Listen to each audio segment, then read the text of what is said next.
নমস্কার, আমি তরুণ ঘোষ। আজকে রাত পোহালে কালকে জাতিসংঘের সাধারণ পরিষদের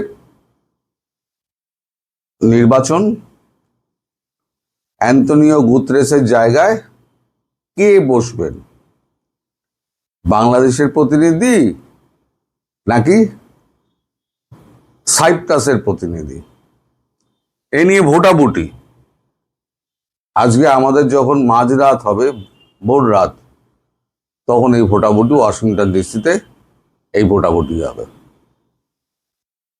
এখন এই ভোটাভুটিতে মানে করার জন্য, লড়াই করার জন্য বাংলাদেশে খলিলুর রহমান দারুণ দৌড়দৌড়ি করছেন, কিন্তু তার ভাগ্যে কি শেষ পর্যন্ত শিখে ছিড়বে?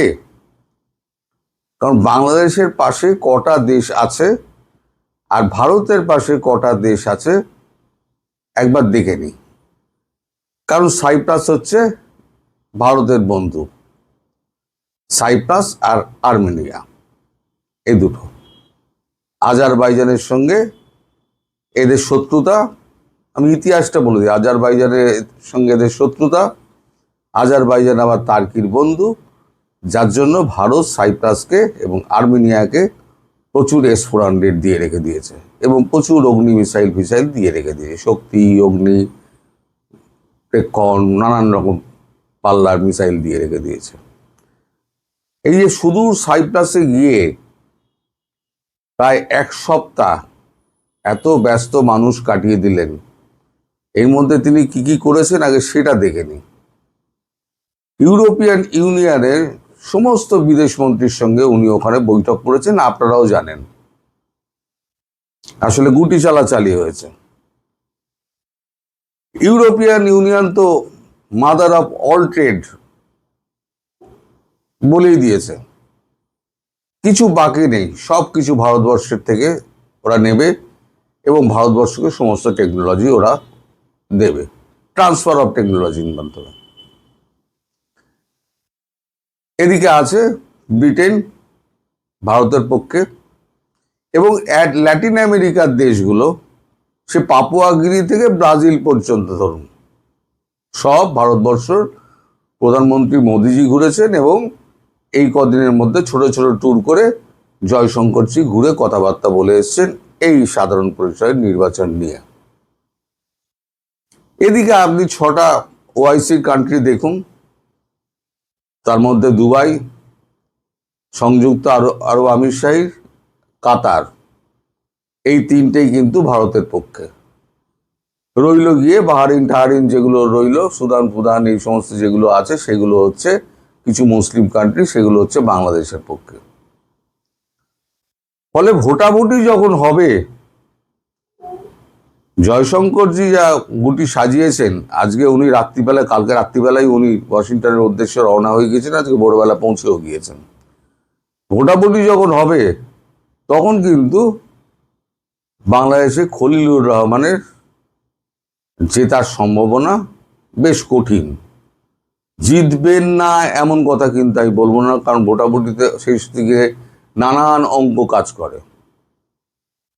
বিশেষ করে আন্তর্জাতিক কূটনীতিতে প্রতি মুহূর্তে সংজ্ঞা চেঞ্জ হয়, সম্পর্ক চেঞ্জ হয়।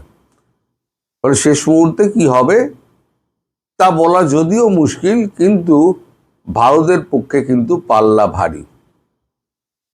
আর ভারত চাইছে কেন সাইপ্রাসকে? যাতে বাংলাদেশকে বাগে আনা যায়। কারণ বাংলাদেশকে এমনি ভারত এখন আর সহ্য করতে পারে না, মানে সোজা কথায় সহ্যই করতে পারে না। ভারতবর্ষের প্রধানমন্ত্রী নরেন্দ্র মোদী এখন বাংলাদেশের নাম নেন না পাকিস্তানের মতো, বলেন পড়শি দেশ, পাকিস্তানের মতো বলে পড়শি দেশ। মানে এতটাই খেপিয়ে দিয়েছেন এই ইউনূস এবং তারেক রহমানের সরকার। তো যাই হোক, এই ভোটাভুটি যদি হয়, যদি বাংলাদেশ হারে, তাহলে বাংলাদেশের কিন্তু মুখ পুড়বে, খলিলুরের মুখ পুড়বে এবং বাংলাদেশেরও মুখ পুড়বে।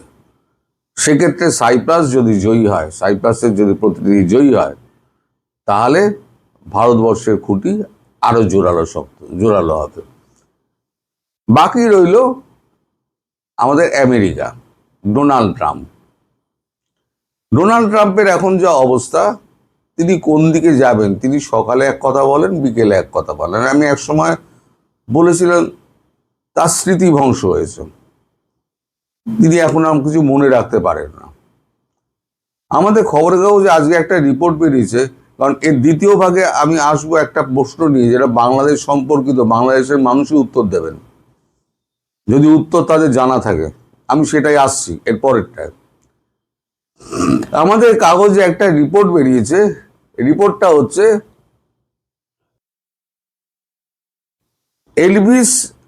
এলভিসের থেকেও বেশি জনপ্রিয় আমি,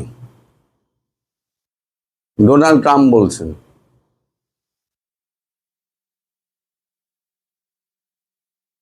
ওনার যে মাথা খারাপ হয়ে গেছে তা তো আর মার্কিন যুক্তরাষ্ট্র বলতে পারে না, তাই ঘুরিয়ে লিখেছে।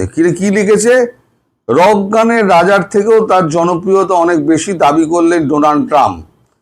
শুধু যে আস্ফালন শুনি অনেকেরই প্রশ্ন, ৮০ ছুঁই আমেরিকান প্রেসিডেন্ট কি সত্যিই আক্রান্ত হয়েছেন বার্ধক্যজনিত স্মৃতিভ্রংশতায়? যেটা আমি বারবার উল্লেখ করি যে ওনার স্মৃতিভ্রংশ হয়েছে।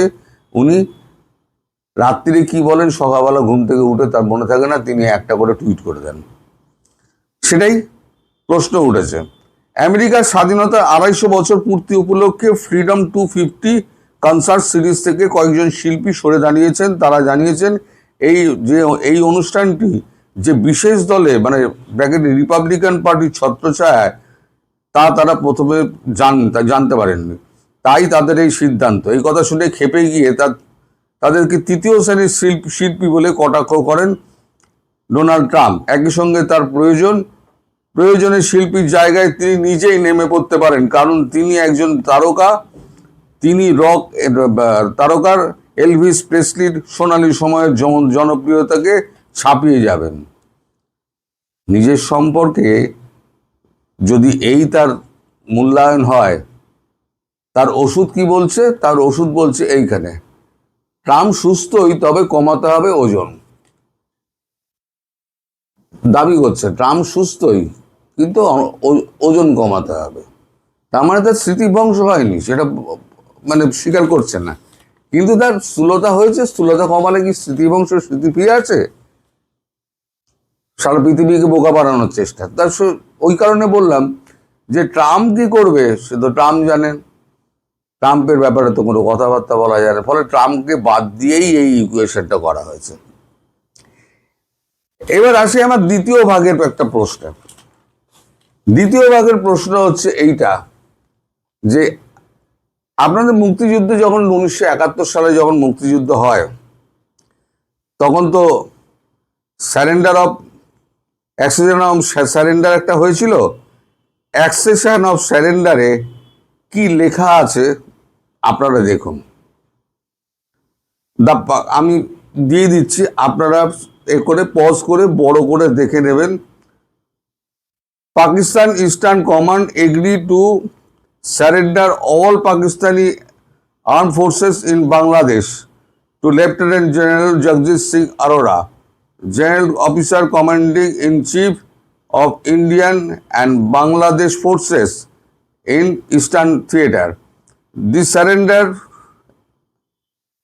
includes all Pakistani, অনেক পুরনো লেখা তো ঝাপসা হয়ে গেছে, includes all Pakistan land, air and naval forces, as also as paramilitary forces and civil armed forces. These forces will be lay down their arms and surrender to the places where they are currently located to the nearest located troop under the command of Lieutenant General Jagdish Singh Arora. এইখানে কিন্তু পরিষ্কার লেখা হচ্ছে, আপনারা দেখুন, যে eastern command agree to surrender all Pakistan forces in Bangladesh to Lieutenant General Jagdish Singh Arora, General Commanding Officer in Chief in India and Bangladesh Forces in the Eastern theater. তার মানে বাংলাদেশ ফোর্সের কাছে এবং ভারতীয় বাহিনীর কাছে আত্মসমর্পণ করেছে। তারপরে আত্মসমর্পণের সমস্ত এগুলো দেওয়া আছে, eastern command shall become under surrender of হ্যান ত্যান, এই সমস্ত পড়ে নেবেন আপনারা। আমি মূল অংশটুকু পড়লাম। এই অংশটাতে যে লেখা রয়েছে যে স্যারেন্ডার করলো মানে মুক্তিযোদ্ধাদের কাছে এবং ভারতীয় সেনাদের কাছে। কোথাও কিন্তু গভর্নমেন্ট অফ বাংলাদেশ লেখা নেই। অথচ তার আগে ত্রিপুরাতে কিন্তু স্বাধীন বাংলাদেশ গঠন হয়েছিল তাজউদ্দিন আহমেদকে প্রধানমন্ত্রী করে। তাহলে তিনি সই করলেন না কেন? তাহলে সেখানে তো ইন্ডিপেন্ডেন্ট বাংলাদেশ লেখা উচিত ছিল। আচ্ছা, এটা গেল, ঠিক আছে। এই যে দলিলটা, এই দলিলটা কার কাছে? এই যে ইনস্ট্রুমেন্ট অফ স্যারেন্ডার, এই দলিল কার কাছে? 71 সালে ডিসেম্বরের পর ফেব্রুয়ারির মধ্যে মুজিবের অনুরোধে সমস্ত ভারতীয় সেনা ফিরে আসে। শেখ মুজিব দুটি প্রস্তাব রেখেছিলেন, অনুরোধ করেছিলেন ইন্দিরা গান্ধীর কাছে। একটা হচ্ছে 3 দিনের মধ্যে সমস্ত সৈন্যকে আপনি ফিরিয়ে নিন, আমাদের এলাকাটা ফাঁকা করে দিন। আর 2 নম্বর হচ্ছে ওই অ্যাক্সেসার অফ স্যারেন্ডার, তার কপিটা আমাদেরকে দিন, বাংলাদেশকে দিন। ইন্দিরা গান্ধী প্রথমটা রাজি হলো,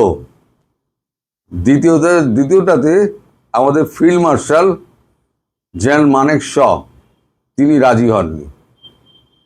তিনি বলেছিলেন তারা আত্মসমর্পণ করেছে ভারতীয় বাহিনীর কাছে। আমাদের 4,668 জন সৈনিক মারা গিয়েছে, শহীদ হয়েছেন। এই স্যারেন্ডার যে পত্রটা আছে, অ্যাক্সেসার অফ স্যারেন্ডার, এই অ্যাক্সেসার অফ স্যারেন্ডার আমাদের মহাপেজখানায় থাকবে। এটা বাংলাদেশের হাতে কখনোই যাবে না, কারণ এখানে গভর্নমেন্ট অফ বাংলাদেশ বলে কোনো উল্লেখ নেই। একটা বিচ্ছিন্ন গোষ্ঠীকে, যদিও তারা মুক্তিযুদ্ধের সপক্ষে লড়েছিল, কিন্তু কার হাতে দেব? যেখানে কোনো প্রধানমন্ত্রী নির্বাচিত হয়নি, কোনো রাষ্ট্রপতি নির্বাচিত হয়নি, কার হাতে দেব? তাছাড়া এটা ভারতের দলিল, ভারতের কাছেই থাকবে। আজ পর্যন্ত এই দলিল ভারতবর্ষের মহাপেজখানায় রাখা আছে।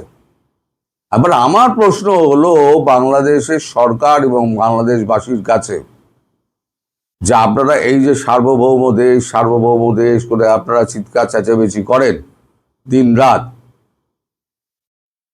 দলিল তো মহাজনের কাছে জমা।